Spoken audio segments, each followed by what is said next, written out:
Good morning, everyone, and welcome to another episode of Conversations with Jack. Thank you very much for joining us this morning. And before we get started, I'd like to take just a minute to thank our sponsors. We've got the OmniFlix Media Network, who is helping us put this on. And Sisla, thank you very much for your time today. If you'd like to learn more about OmniFlix, please go check out their website.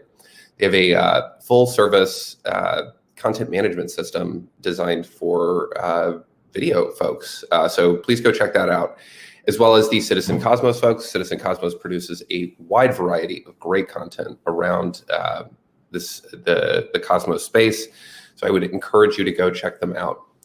Well, today we have Jazear Brooks on, who is the CEO and founder of Sifchain, which just launched the first public sale on a Cosmos DEX, which is extremely exciting. And it was really funny because I didn't even know you guys were doing that. And I was like, I wonder who's going to be the first person to do that.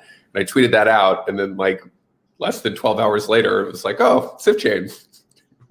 So anyway, Jazear and I have known each other actually for quite a while. We used to work together when I was at AIB and he was working on Peggy. Which we kind of both work on in a weird way at this point.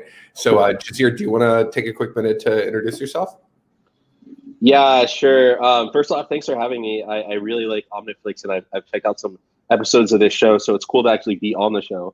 I worked for quite a few things. I got into like blockchain in eras, maybe 2010. I thought about it, 2013, did some trading. And between 2017 and now I did quite a few projects, one of which was actually with Jack, like you said, doing a lot of the work for Peggy. I believe like June actually started that work, but we kind of picked up some of the pieces to like productionize it, or at least get it to maybe like a solid MVP state, I would say. So yeah, I think you and I have been thinking about cross-chain Ethereum for like a couple of years now. Yeah. June is a name that I have not heard in quite a while. And for those that don't know, June was a high school student at the time over in Korea who got hooked up with the Cosmos project and is a major contributor to IBC as well as Peggy. So Jazear, tell us a little bit more about Sifchain. What's the idea behind Sifchain? Yeah, it's kind of crazy. We picked the name Sifchain because I was also like really, really early in development on Thorchain. And Sif is Thor's wife, and so there's like huge connection there. But actually, the reason that we created Sifchain had to do with just like productionizing Peggy, right? As I mentioned, you and I kind of built out this MVP with the ICF funding. But there's a question of like, how do you actually take this and like build a business around it? And then we somehow realized, alongside every other person, that like the use case for many different technologies was decentralized exchange, and so. We took some of the Peggy code we worked on, and we took some of the like logic behind some Thorchain stuff we worked on for swapping assets, and we did a little bit more architecting, upgraded it, and and so I'd say we started around maybe August of last year, and then it took us. We were hoping to get it done in a couple of months, but ended up taking us till February of this year to release.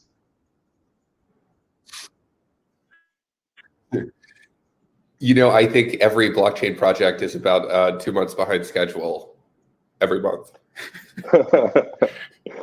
Yeah, it is rough. I think my learnings from that, number one, we definitely could have hit our target if we had like forked Thorchain, which we were originally thinking of doing, and then like productionized Peggy, like spent all of our time on that. But we ended up realizing was the use case we wanted to go after was the two-way peg model, and like figuring that out, which we'd had for Peggy, but making sure that worked with our swap logic took a little bit more effort. So there's that. And then I think, in hindsight, my current belief, which I think Cosmos is still trying to like, do a little bit better than us, but I think we're just going to be like, no dates, like it's out when it's out. You'll find out, when you wake up. But I think Cosmos has still been announcing dates. So I'm proud. I appreciate it. It's, yeah, I hate announcing dates, but you kind of have to do it sometimes. I much prefer the we'll ship it when we ship it thing. So one thing that you mentioned at the beginning, do you want to talk a little bit about your work with Thorchain? Because I know you and JP and some of those early Thor contributors worked together as well, and sort of how that came together. Yeah. Basically, I mean, Thorchain's this sort of like anonymous diaspora of folk, right? So, no one knows the entire team.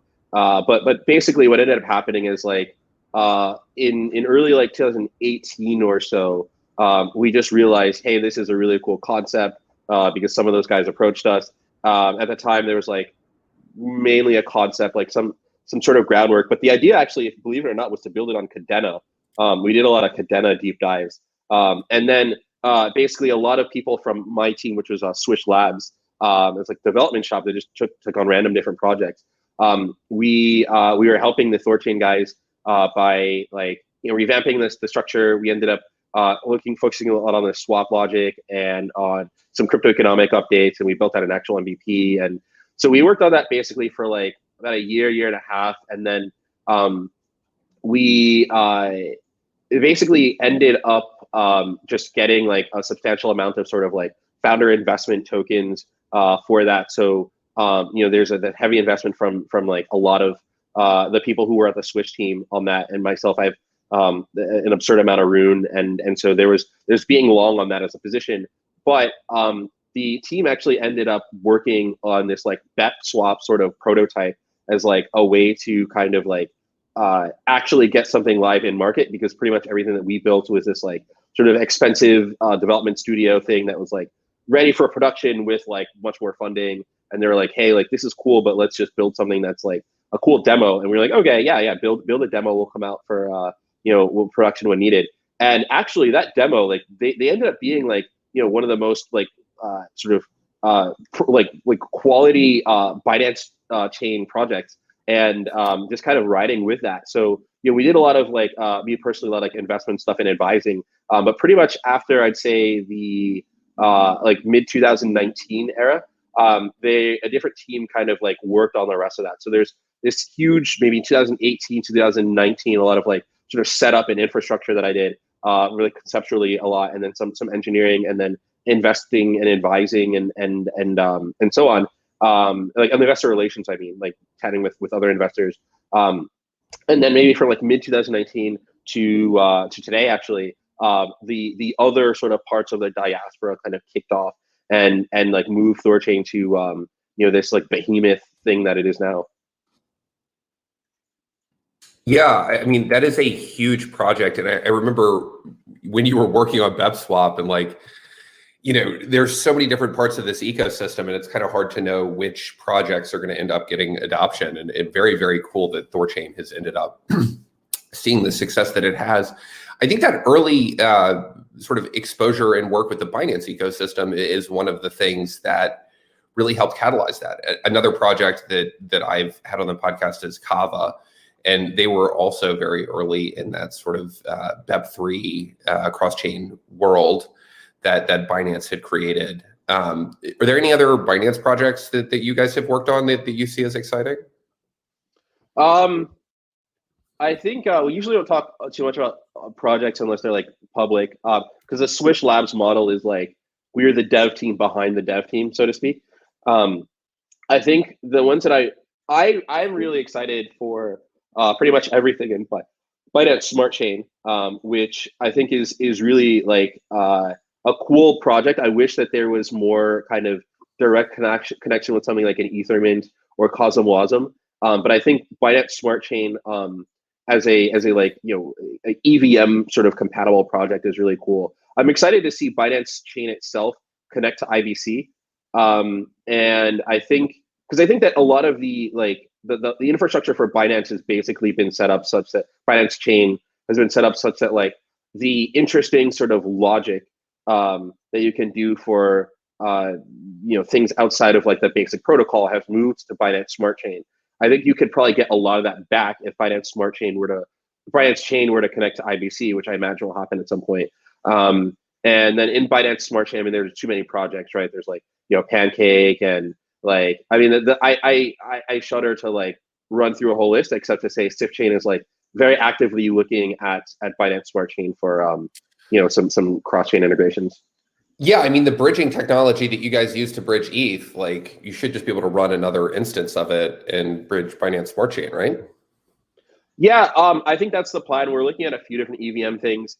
I don't know if you've seen Andre Cronje, the infamous sort of Wi-Fi founder, but he's been doing a lot of stuff in that space. And so I've been taking a look at the multi-swap stuff. But even before, frankly, he put that out, we were already seeing EVM compatible tools as compatible chains as like a good way to get a bunch of ecosystems bridged in a quick amount of time. So that's like Yeah. Hecko and like Avex, and like they're just too many of these at this point. Yeah, XYZ chain. This is one of the things that I'm looking at with Peggy is after sort of spending a lot of the last year working on IBC, starting to move over and work on Peggy. That's sort of bridging the next largest ecosystem in a whole ton of chains via technology like this. It's also really cool to see multiple different, slightly different Peggy designs proliferate. The one that I'm working on with Gravity, what you guys are working on over at Sifchain. The Secret folks have their own bridge. The Terra folks have their own bridge. So this world of multi-chain is very, very quickly upon us. And, it kind of feels like the early days of the internet. And, I think that you being a US person and having a large bag of Rune, you appreciate that it's not always the easiest to go find liquidity for some of these positions and to go even trade into some of these things as a US person. But once we have all these chains connected, that's going to become much, much easier. And especially with the evolution of fiat on-ramps and off-ramps with things like USDC, I think we're really seeing the dawn of the alternate financial system that is going to start really growing. Could not be more bullish on crypto overall right now. So I feel like we've kind of touched on a few things, but one thing that we haven't really talked about a whole ton, tell me about the token sale that you guys did. Because I remember last summer when we were talking about Peggy, I was like, you can very easily use this to bring funds over from Ethereum, put those into a community treasury and sell tokens doing that. And that's basically what you guys did with Sifchain, right? You're muted, Jazear, just FYI. Hey, yeah, no worries. Yeah, I was just drinking a bunch of water out of this water bath, which is what this guy is for. Oh, nice. So, yeah, so look, I would say that with the token sale, we really just kind of wanted to find a way to get some kind of funding, right, for the project. Like we done a fair amount of like private sale investing, but that doesn't really scale. It isn't really community friendly, and so yeah, we wanted to do a public sale. We ended up, you're right, when you brought up the whole US persons bit, like we have a really robust legal team. I did not expect to have like as much kind of stuff in legal as I thought, but we structured it, pretty well. I think there was just the regulatory bit, like how do you KYC everyone? How do you like organize it and communicate it clearly? Then there was the actual structure of the sale where we were like, we knew for regulatory reasons, but also like credibility reasons, that we wanted to launch a token sale with a product. So like we had to actually get BEPS, like our beta net, which is what we're calling our like early chain live. And so we launched that at the same time. And in order to like make sure that like worked out really well, we actually sold our tokens in this like sort of forked balancer model where like you could like buy tokens from a liquidity pool that like replenished every hour for 7 days. And so we ended up getting like, really good traction, like certainly more. I think we were looking for like $3 million when we first started this. And we ended up getting like substantially more from people who were really excited for the project. So overall, yeah, I was pretty happy. I do think it represents this idea that like the Cosmos network can like release, top tier projects. And I'm excited to see other public sales. So I can get my hands on some other cool bags in the Cosmos ecosystem.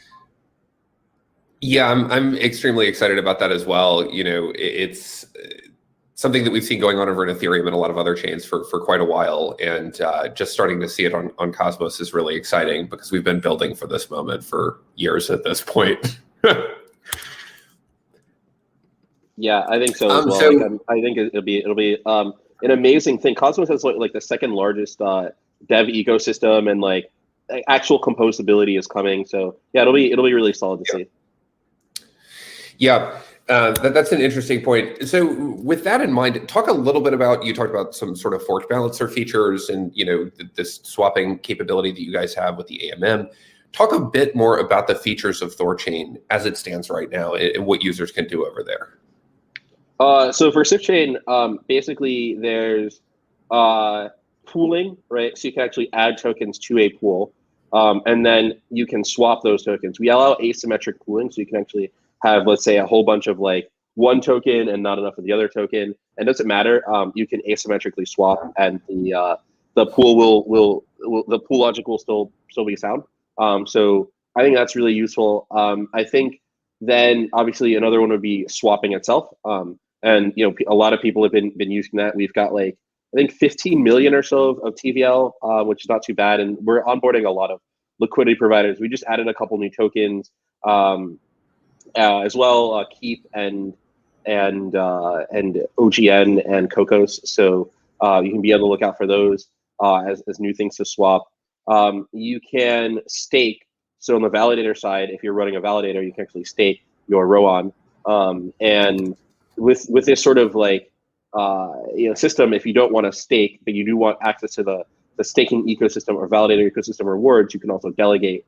And then there's this cool kind of like truism for Thorchain and Sifchain, which we call like deterministic pricing. It's not truly deterministic, but it does heavily like influence through market forces the price of the settlement token ROAN, which is that if there's like some amount of external assets, let's say 10 million, right? Then we'll have 3 times the value of at least the settlement token, because each of our pools are evenly weighted.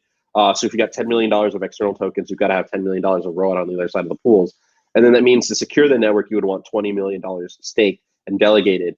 And so we've got a little like economic system going on with the staking, the swapping, the pooling, and the delegating. And those are basically the core features at this time. Well, and obviously you guys are planning a lot more features there. What's coming next? Yeah, I mean, there's kind of multiple phases to this, right? One is just like making sure that like we polish off the app itself, making the UI prettier and like adding new content and like just basic UI things like messaging and so on, that kind of thing. And then there's sort of like the next step for like core parts of our roadmap. So obviously IBC integration is one. We're super excited about that. So we can connect to other chains in the Cosmos ecosystem. Another is other bridges to other chains. So we've kind of got like a set of EVM chains, Binance Smart Chain, Hecko, and a couple of others that we want to connect to, as well as some non-EVM chains. I don't want to name any names on that side, but there are some pretty cool, just like basic layer one, like Peggy from scratch for this other chain that we want to do for some popular layer ones, and so we're really excited to get the ball rolling on that. And then we are like pretty actively in terms of the actual like next sort of crypto economic feature, heads down on this thing, margin trading, which I think is going to be super useful because in liquidity pool based dexes, you tend to have a underutilization of the liquidity. So the amount of liquidity that's needed to do swaps in these pools is like substantially lower than the amount that's like added to the pools. And so most of the liquidity is just like sitting there. But with margin trading, this is the problem of capital efficiency in DeFi, which is sort of touches a large number of areas, and like this is one great one. There's a lot of problems, frankly. I've seen some cool stuff with Somalia for that as well. But for us, it's just like, hey, just let people get more use of the liquidity pools. And yeah, you're right. Aside from that, pretty much any other stuff we've got in the lab is it's also around capital efficiency. Like these liquidity pools should really be getting as much yield to their providers as possible. And so that's really our goal. Nice. Are you guys running any liquidity provider incentives right now? Because I think there's been a lot of discussion in my circles recently about LPs, and like obviously because of what I'm working on, but also, with the bull market coming back, there's a lot of projects talking about sort of traditional liquidity providers and working with kind of traditional market makers, and how that's going to change once we have more broadly available DEXs. And one of the ways that those DEXs are going to compete for liquidity is by offering those rewards. So is Sifchain offering some LP rewards right now? Yeah, we have a standard like liquidity mining reward.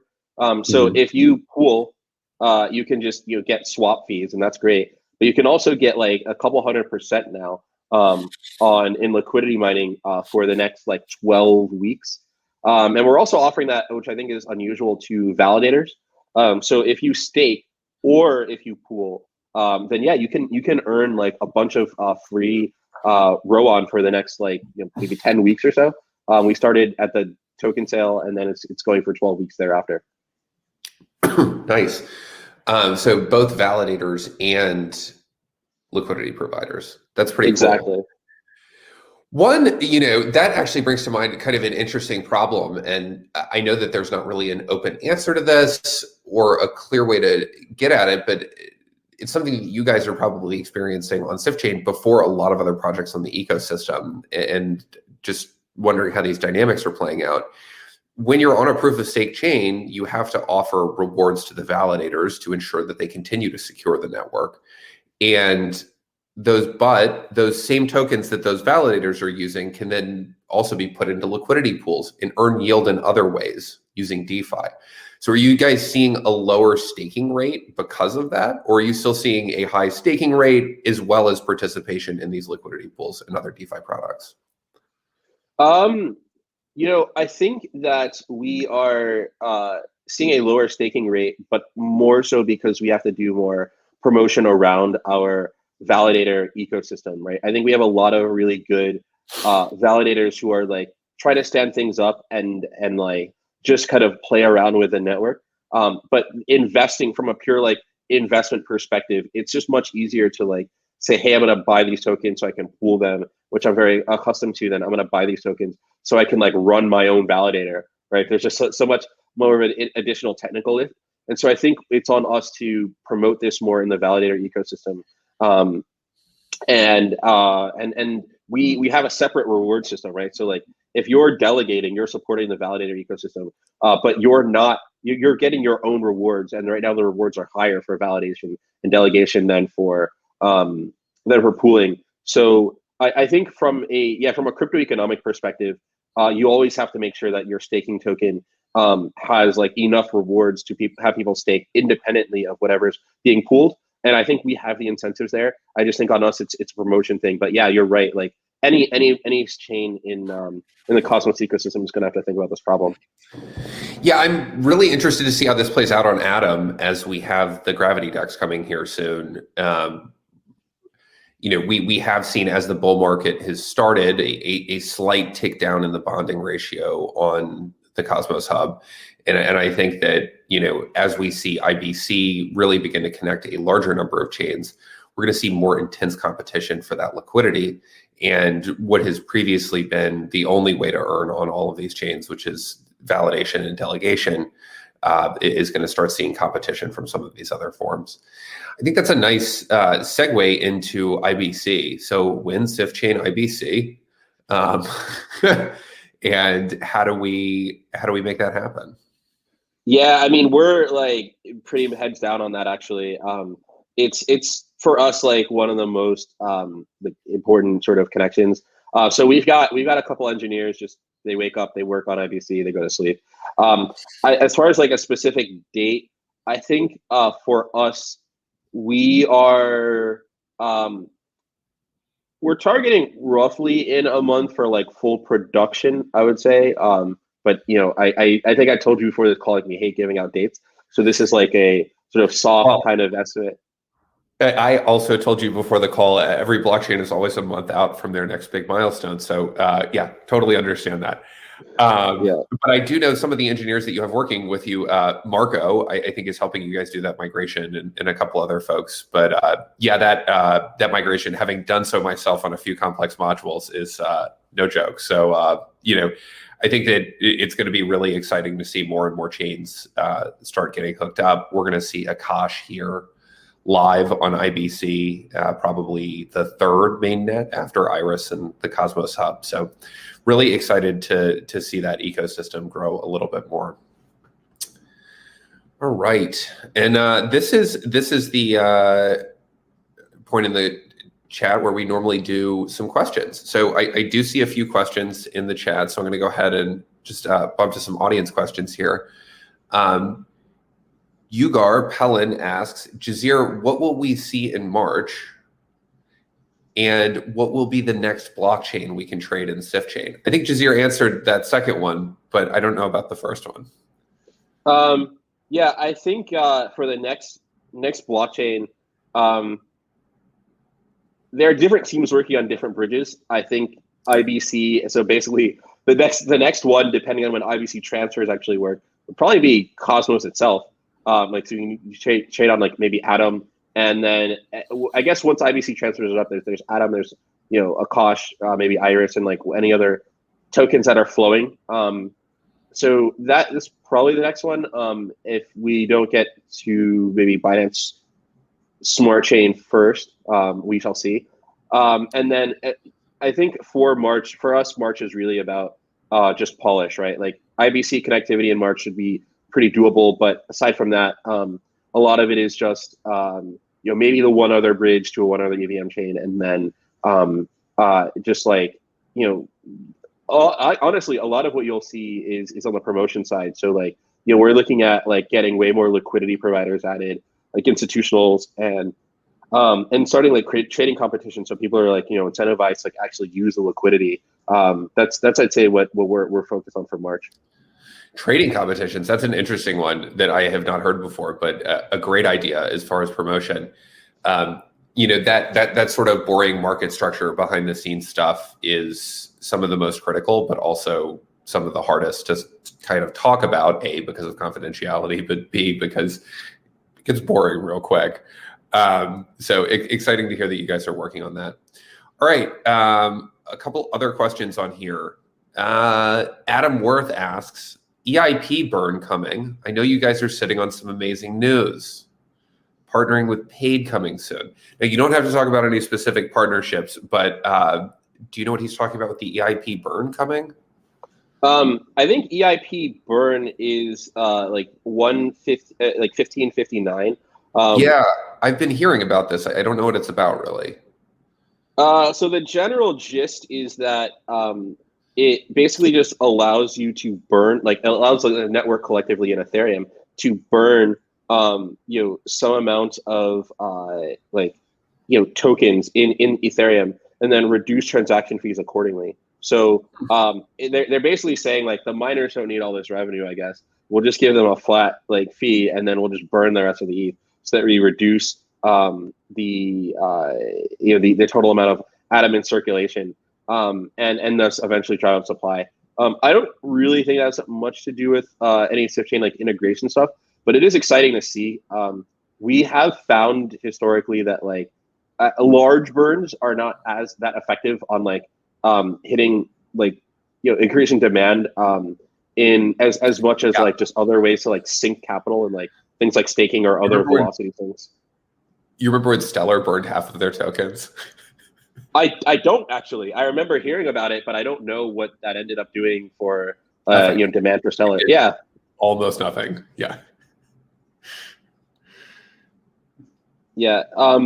What else? What other exchanges can be listed soon? Yeah, pretty much all this like, private stuff is just it's just a bunch of people private and on emails. Like, can't talk about it yet. Yeah, like when is this happening? I don't know. We'll figure it out.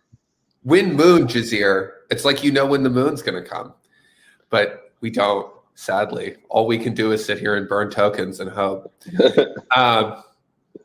So that's getting us up to the 30-minute mark here. Do you have any last words for the audience here before we drop, and any exciting things coming for Sifchain? Yeah, no, I think this is this has been really great. I'm happy that I was able to join. People asking about the Atom sort of airdrop. We have this cool drop coming to Atom and Rune holders and KYC participants for Sifchain. It's going to take us maybe another week or two to finish the module that's necessary for this drop. Oh, that's not done yet. Oh, no, well, I'm we looking ended up forward to participating. I think all of the like applications have come in. However, in order to actually receive the airdrop, you're gonna have to wait maybe a week or two when we finish this module. Cool. Nice. Well, sounds like you got a lot of work to do, Jazear, and thank you very much for coming on this morning. I really appreciate it. And at the end of this episode, I do want to go ahead and thank our partners here, Citizen Cosmos and OmniFlix Media, for helping me produce this. I really appreciate the help, Surge and team, as well as Sisla and team. Thank you guys very much. Please go check out both of their products and both of their networks. There's a lot of great content on both of those platforms. All right. Well, thank you very much, and we'll see you next week on Conversations with Jack. Thanks for joining, Jazear. Take care. Thanks for having me.